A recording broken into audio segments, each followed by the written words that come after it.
Hello! As you can see from the title of this video, today I will tell you everything you need to know, you want to know, that's handy to know about the Lofoten long crossing in Norway. As always, I have a guide on this hike. It's a paper guide with all information you want on the trail, very handy. It's got daily itineraries, where will it be muddy, rocky, what will I pass on the trail, what do I need to think about, ba-ba-da-bum-ba-dum. If you want to use that, if you want to have it, I also sell it digitally. If you live far away, you can find it in my web shop.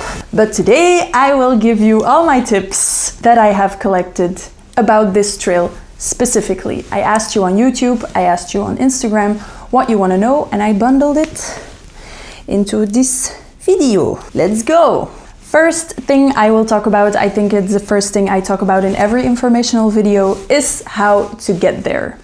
Step number one is getting to the Lofoten Islands, which you can do in two ways. The most environmental friendly one is taking the train all up to Bodø. I hope I pronounced that correctly. And you can take a ferry from Bodø to Moskenes. Moskenes is not yet the beginning of the trail, but I'll get to that later. A very fun fact is that if you're a pedestrian and you don't have a car or any vehicle with you, the ferry is free and you don't have to book. You can just get on the ferry for free. Very, very much appreciated.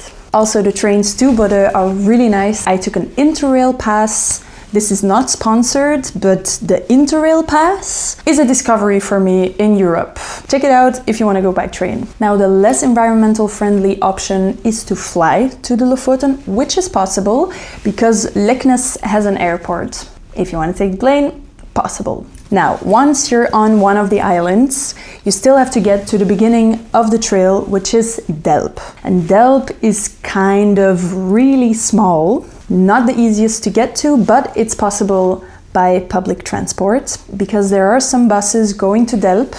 There are just not many. Be prepared that if you really want to take public transport, there are not many buses a day. Another option, and it's an option that you probably will be doing during the trail as well, is hitchhiking. Surprisingly, hitchhiking to the trailhead is really easy, especially the first part, which is on the main road of the Lofoten Islands. There are many cars, probably somebody will take you, also because you still look very fresh, hopefully, because you haven't hiked yet. The last part to Delp, however, is a bit more difficult because it's a smaller road. There are not as many cars, but still, I tried to hitchhike, and I think after 15 minutes, I had one. Just look friendly and hope for the best. So this way you are at the trailhead. Let's get to the second point, which is a question that I got a lot. It is, Floor, what do you do with the asphalt road sections that are between stages of this trail? If you don't know, there are 3 places on the trail where a stage ends and where you have to go a bit over an asphalt road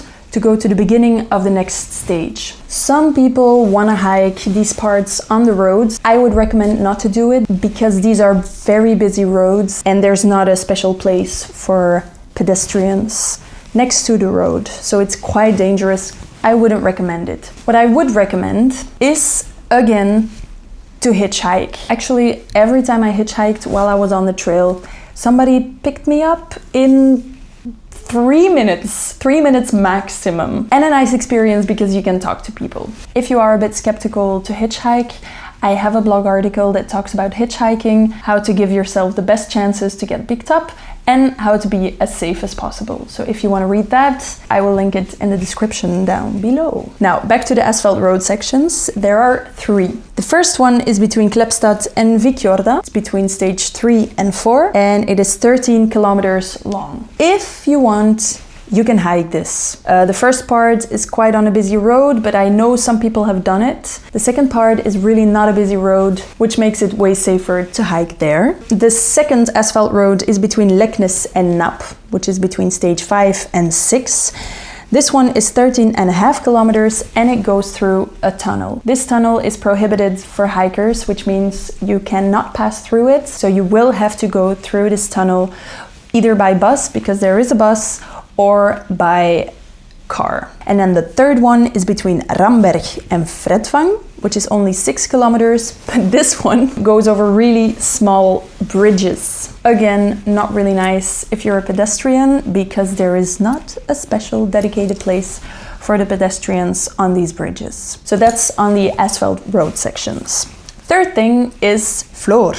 How do you do the boat crossing? Because there is also a boat crossing on this trail. It is between Kjerkfjorden, I don't know if I pronounced that correctly, I hope I did, and Vindstad. Before it used to go to Forsfjorden, which is a bit further on the trail, which is nice because it skips a big technical part on the trail, but for unknown reasons the boat doesn't stop there anymore. So now it goes to Vindstad, and this boat goes normally in high season every day at 3:15 p.m. There is one boat a day that goes to Vindstad, so make sure you catch it. If you don't, make sure you have a tent.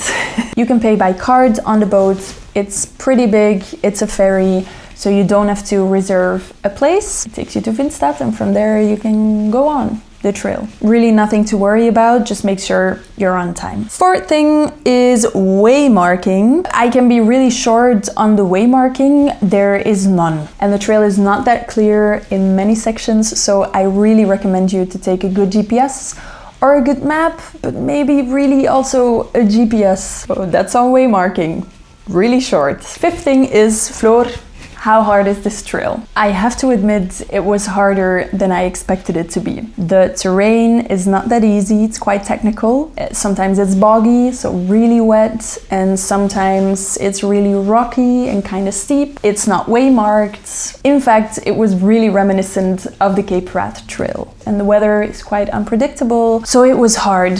Nonetheless, it's also not impossible. It's not like you need any climbing gear or you need special skills to do this. It's just a harder trail and it slows you down at several points. So if you want to do it, be prepared that you will probably be slowed down sometimes, and then it's fine. But it's not the easiest. Voila, I said it.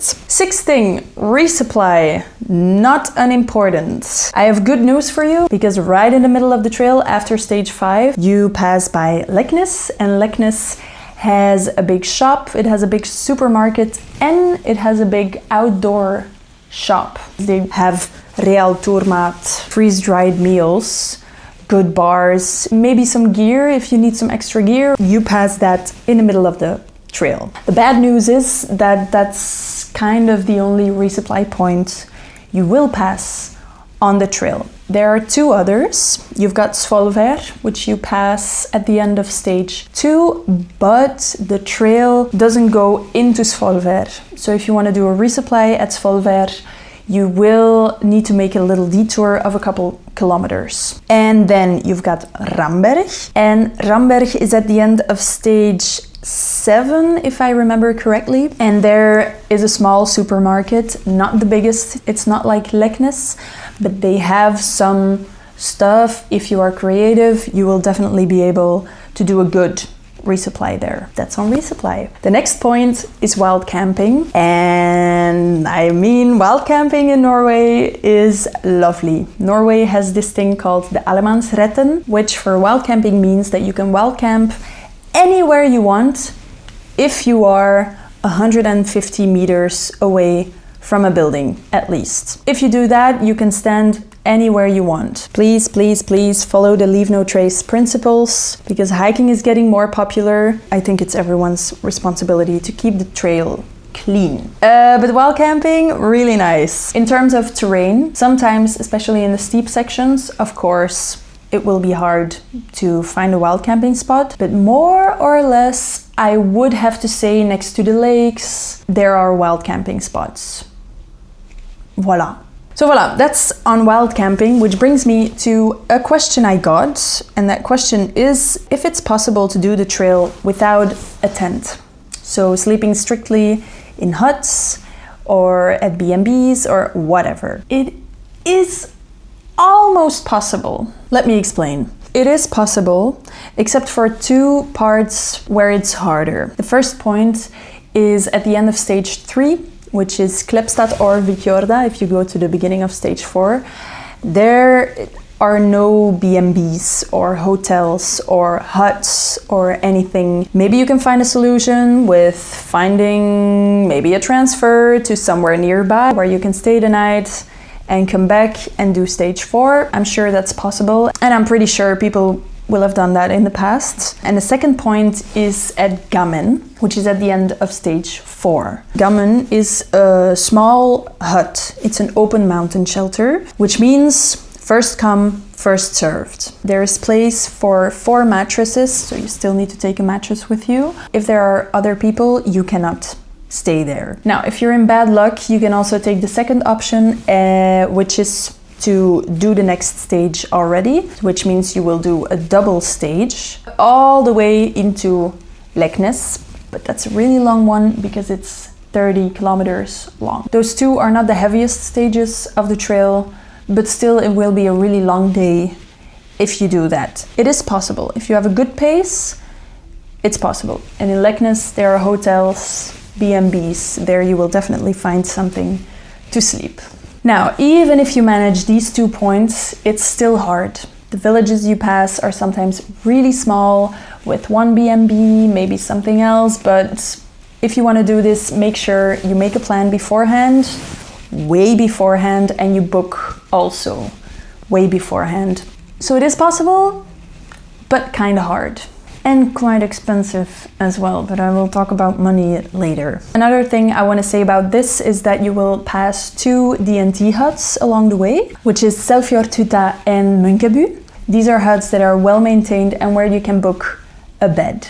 So at Selfjordhytta you can book a bed and then you will get a code with which you can enter the building. At Munkeby it's a bit more complicated because you will have to get the key at Sørvágen, which is a bit further down the mountain. I've seen people that have done this, that have gone to Sørvágen, back up the mountain to sleep in Munkeby. Or I've also seen people that have just hoped that there would be people in the hut to let me in. I wouldn't recommend it if you're not carrying a tent. It worked out fine for me, but it's a risk. And then the last thing I will say is that there's another DNT hut that you pass on the second stage. It's called Nuksetra. It's not on the trail, but it's like a kilometer and a half off trail, and it's really also a beautiful place. It's next to a lake and a great hut. So if you want to stay in that hut, stay in that hut.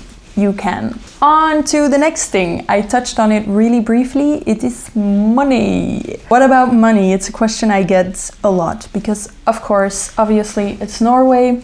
Norway is known for its expensiveness. Now, I have to say, for me, it was kind of okay, not really expensive, because actually the most expensive thing I paid was my transport to get there. Once I was there, I mostly stayed in my tent. Sometimes I slept in the huts, but it was the DNT huts. It's not that expensive. And I took a lot of food from home, and the ferry back was free. Ça va. You can make it really expensive. For example, if you don't go with a tent and you sleep in B&Bs or hotels, the B&Bs and hotels are really expensive there. Food, if you do your resupply, yes, you will spend a good amount of money, but it's not crazy. It's quite okay. And if you do it with Wildcamping, ça va. You'll be fine. So the next thing that I want to talk about, really I want to talk about this because you need to know this, is the weather. There are 2 things to say about the weather. The first thing is a question that I got, and that was what the temperatures are at night and what you need to be prepared for. If you go in summer, actually it's kind of fine. The islands are located high above the Arctic Circle, but still the temperatures don't really drop below 5 degrees Celsius at night, and that's already quite low. Maybe prepare for 0 if you're a cold sleeper, for -5, but that's really, then you will be really warm in your tent. So that's on temperature. The other thing I really want to talk about is the unpredictability of the weather on the Lofoten. When I was there, I had days of sun, not a lot of wind, where I put on a lot of sunscreen, and then suddenly I had days of rain, and then suddenly there were crazy winds entering the scene. I really saw everything. Be prepared for unpredictable weather and act accordingly, which means check a good weather app. I always recommend Ventuski. It shows you the weather on the map, so you know what's happening around you. And a handy app to have on the Lofoten as well, it's called Windy, and that informs you on wind. Be prepared that the weather conditions can be quite unpredictable. And now I've said everything that you need to know about this trail. I have a little bonus. It's a bonus question because I got it a lot. It is if I'm able to compare the Lofoten long crossing to the Massive Trail in Norway and to the Kungsleden in Sweden. As a bonus, here we go. Comparing this trail to the Kungsleden, I have to say it's impossible. The Kungsleden is really, it's an easy path, clear trail, a lot of waymarking, kind of flat. Sometimes you have to climb, but it's really not a lot. You pass a lot of huts. That's the Kungsleden. And then the Lofoten long crossing is there with no waymarking, a lot of technical terrain, not a clear path, where you have to climb quite a lot. It's really different. The Massive Trail is kind of in between because it also has really great waymarking. You pass a lot of huts, but the terrain on the Massive Trail is also a bit more technical in places, especially in the north. These two are more comparable, but still, at the same time, you cannot compare the two. They are really, really different. And I have to say, the Lofoten long crossing is way harder because it has a lot of elevation gain and all the things that I said before. Not waymarked and the whole bazaar. Side note, it's not the hardest thing ever. It just slows you down sometimes, but don't be super scared. If you have some experience, you will definitely be able to do this trail. Voila! I have touched on everything. Yay! So if you want additional info on the huts you pass, the path, if you have phone reception here, there, blah, blah, blah, blah, all these things are included in the guide. It has Sudokus as well. If you want that, it is out there. It's the last time I repeat that because now I will be wishing you a lovely time on the Lofoten. I hope you have good weather, and if you don't, I hope you can enjoy and embrace the rain and the mystery of the landscapes, because these landscapes are different. Have a good time and good luck. Bye!